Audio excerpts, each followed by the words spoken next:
పూజారి ఫోన్ చేసింది నేనే ఇంట్లోకి రా. అత్తున్నా.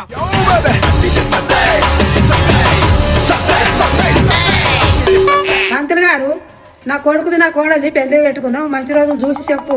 అమ్మా మంచి రోజులు మీ కొడుకు ఉన్నాయి, కానీ మీరు ఒక పని చేయాలి. పంతులు గారు ఏ ముచ్చట్లు చెప్పరు చెప్పుండ్రి. మీ కొడుకును 2 కొబ్బరికాయలు తెమ్మాను, ముచ్చట నేను చెప్తా గాని. కోరనాడపో 2 కొబ్బరికాయలు దాపో. చెప్తా అమ్మా.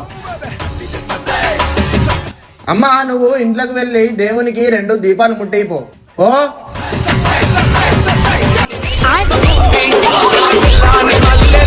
అరే పైసలు మర్చిపోయినా.